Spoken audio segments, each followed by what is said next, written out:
boys and girls, Mrs. Hepburn here. We're going to read the next 2 chapters of Halfway to Perfect. I'm going to show you the questions in just a moment so that you can be responding to those questions in your reading response log. So what you're going to want to do right now is you can pause the video, grab a pencil and your reading response log, and then come back to this. You're going to write with today's date. You're going to respond to the questions with today's date at the top inside your reading group section of your reading response journal. And then when you come to me, we will discuss your answers for that. So we're going to get started though. Here are the questions that you'll be answering today in Halfway to Perfect. The first chapter, chapter 3, you're going to answer what was the main idea or central message of this chapter? What key do you think Damaris is hungry? What keyed you off to think that Damaris is hungry at lunch? And what were some details that made you think so? So when I read this chapter right now, those are the 2 questions I want you to be able to respond to. Don't forget to wrap your answer. So crazy for carrots. Ooh, said Diamond later that day when she and her friends entered the lunchroom. Check out the menu. They've got chicken nuggets and mashed potatoes. Yum! Diamond licked her lips. Her taste buds began to sing before she'd even had taken the first bite. Now this is what I'm talking about, said Free, digging in. This is way better than that nasty meatloaf they had yesterday. Those were the last 2 words Free spoke until his plate was clean. He was too busy shoveling the food into his mouth to talk. Dang, Free, said Diamond. You act like you've never seen food before in your life. Free grunted and stuffed another forkful of food into his mouth. Hopeless, thought Diamond. Just then, Talisha passed by, took one look at the plate in front of Damaris, and whispered in her ear, If I had your hips, I would skip the mashed potatoes. Then she joined Tanya and Tamika at another table. Damaris winced. What? Asked Diamond. What did she say? Damaris made herself shrug. Nothing, she said. Diamond didn't believe her, but she didn't press. Damaris glanced around the cafeteria and noticed Amberline sitting nearby nibbling on a carrot. Damaris immediately sucked in her stomach and sat up a little straighter. Then she picked up a baby carrot with her fork and took a teensy bite. Summer break is almost here, said Damaris. 3 weeks, said Diamond. You know what that means, said Damaris. Picnics, said Diamond. Trips to the zoo, said Damaris. Italian ices, said Diamond. The city swimming pool, said Damaris. Cotton candy, said Diamond. Both girls put their forks down. Coney Island, they said in one voice. Free burped loud enough to remind them that he was still there. You did not just do that, said Diamond. What? Said Freeze, all innocent-like. Oh, please, said Diamond. She shook her head. That boy, he has no manners.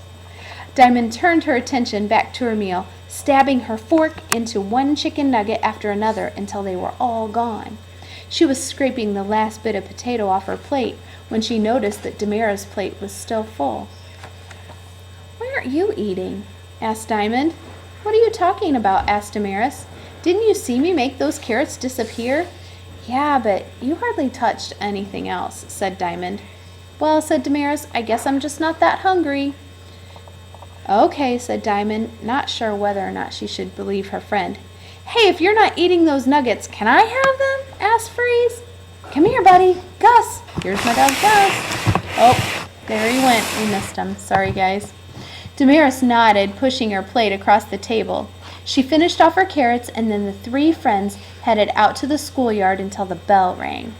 Diamond stole a few glances at Damaris, wondering if her friend had told the truth about not being hungry. Diamond got her answer back in the classroom when she heard her friend's stomach growl. For the next couple of days, Diamond studied Damaris at lunchtime to see how much she ate, and every day she watched Damaris move food around her plate without actually eating more than a bite or 2.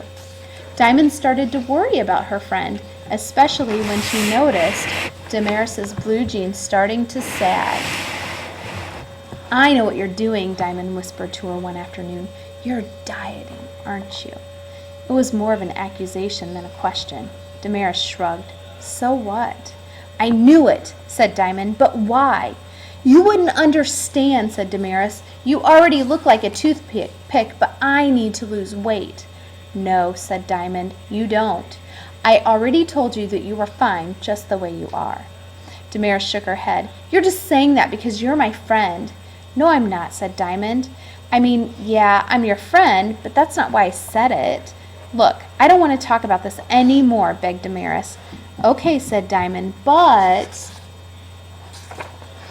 it wasn't okay. Diamond was worried about her friend. She'd seen pictures of girls who practically looked like skeletons from dieting too much. She didn't want to see that happen to Damaris. I wish I could make Damaris see herself like I do, thought Diamond. But how?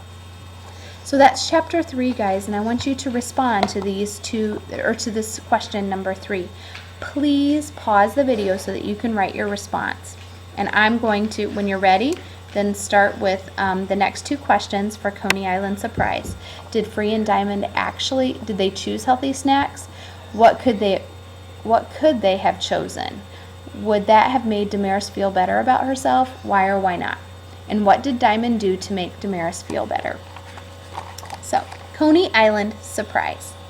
Your birthday's coming up next weekend, said Mrs. Daniel over dinner. As if Diamond weren't counting down the days, I was wondering if you thought about what you'd like to do on Saturday to celebrate. Where you'd like to go. Coney Island, said Diamond. Well, said Mrs. Daniel, that was easy. And can I bring Free and Damaris? Please, please, please. Mrs. Daniel smiled. I'll give their parents a call. Diamond bounced up and down on her chair, too excited to speak. At 10 o'clock Saturday morning, the foursome set foot on Coney Island Boardwalk. The minute they were there, Diamond remembered the Coney Island Funhouse mirrors. That's it, thought Diamond. If Damaris looks at herself in all those different mirrors, maybe she'll understand that there are different ways of seeing herself and that they are not all real. Anyway, it's worth a try. I'll take her by the mirrors later. The first thing Diamond did was to make a dash for the carousel. Free called it a baby ride, but Diamond didn't care. She loved it, and so did Damaris. The Ferris wheel came next, and then the roller coaster.